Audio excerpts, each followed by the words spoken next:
Ever feel like your marriage is struggling? Well, you're not alone. Researchers have identified 4 specific behaviors that can predict divorce with 93% accuracy. These behaviors are called the 4 Horsemen, and they're bad news for relationships. But here's the good part. Once you know what to look for, you can stop them before they cause any real problems. Want to learn how to spot these warning signs and keep your marriage strong? Well, keep watching. The first horseman is criticism. Picture this. You're walking through the front door after a long day at work. Before you can even kick off your shoes, your wife's on your case about forgetting to take out the trash again. Does that sound familiar? That's criticism, the first of the 4 horsemen that we're talking about. Now you might think it's just words, what's the big deal? But criticism hits harder than just complaining about chores.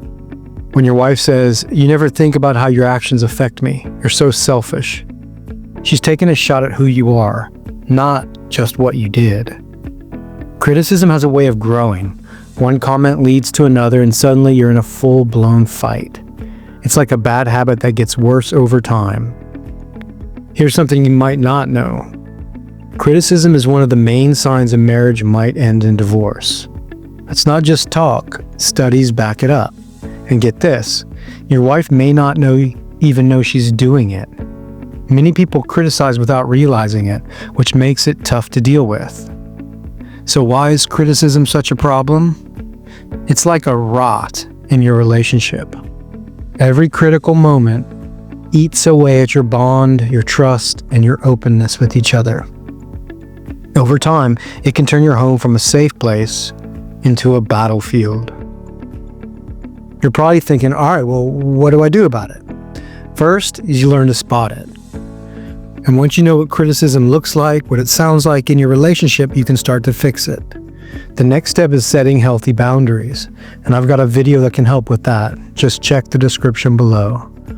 Remember, catching and dealing with criticism is key to a healthy relationship. It's about changing how you talk to each other.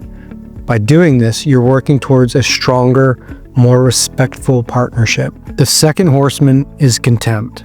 And this really should be the last one because this is kind of the leader. This one is the most difficult to deal with. And if you thought criticism was bad, well, get ready for something worse. Have you ever had your wife look at you like you're gum on her shoe?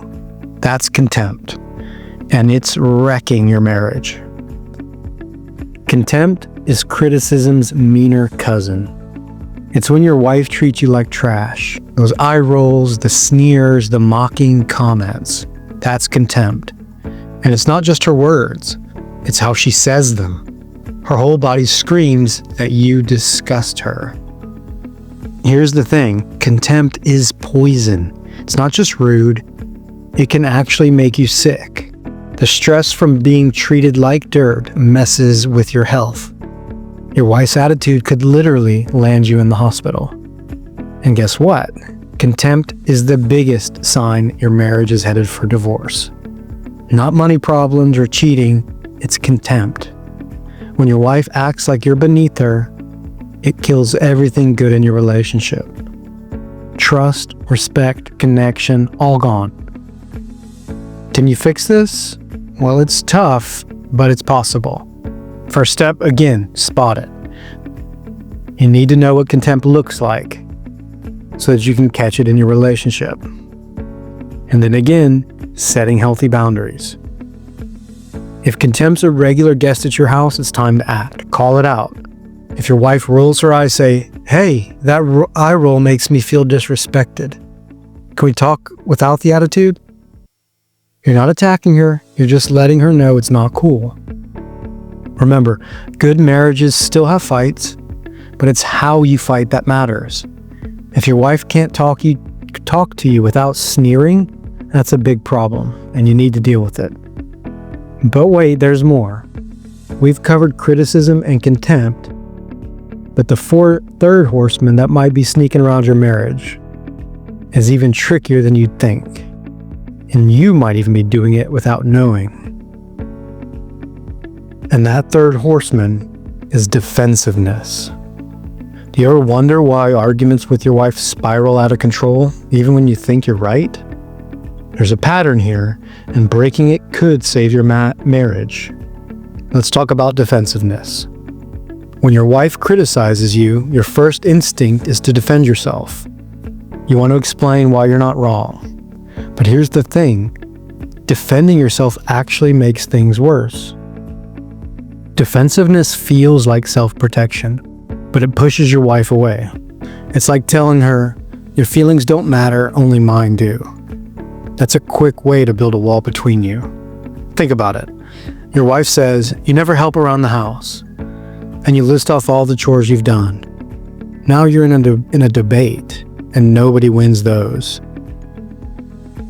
It starts a cycle. She attacks, you defend, she feels unheard, and the argument gets bigger. The real issue gets lost in all of the back and forth. Here's the tough part. Even if you're totally right, being defensive is still the wrong move. It doesn't fix anything. It just creates more distance between you two. So what should you do? Well, try responding without defending yourself. Take some responsibility, even for a small part of the problem. Instead of arguing, say something like, you're right, I could do more to help. What specifically would you like me to do? This shows you're listening and want to solve the problem together. Remember, you're not trying to win arguments. You want to understand each other and make your marriage stronger. Dropping your defenses isn't easy, but it can really change things for the better. We've covered 3 of the 4 horsemen now, but there's one more, and it's tricky. It's the quiet one that creeps in when all the fighting gets to be too much. You want to know how to spot this last horseman before it's too late. The 4th horseman is stonewalling. We've fought, we've defended, and we've weathered the contempt. But what happens when you're just done? There's a final stage that might be creeping into your marriage, and it's more dangerous than you think. Let's talk about checking out and why it's a big problem. You've been through the criticism, the contempt, the defensiveness. It's all too much. So what do? You shut down. This is stonewalling. You're there in body, but your mind's checked out. You might think you're protecting yourself. Your wife's been on your case, so you figure if you don't engage, you can't get hurt, right? Wrong. Your wife sees this as abandonment. You see it as self-preservation. Nobody wins. Stonewalling is mostly a guy thing. When things get tough, we clam up. It's what we do when we're overwhelmed. But it doesn't solve anything. It just builds a wall between you and your wife. And that wall, it's tough to tear down. You might be thinking, I'm not stonewalling, I'm just giving her space. Sorry, buddy. Whether you're glued to the TV or walking out, it's all the same. You've checked out of the relationship. Why is this so dangerous? When you stonewall, you're avoiding your wife and your marriage. Over time, this creates a disconnect that's hard to fix. Your wife feels ignored, unimportant, and eventually, she might stop trying to connect with you. So what do you do if you catch yourself stonewalling? First, as always, spot it. If you're tuning out during arguments, that's your sign. Second, take a break. Tell your wife you need a moment to think, then come back when you're calm.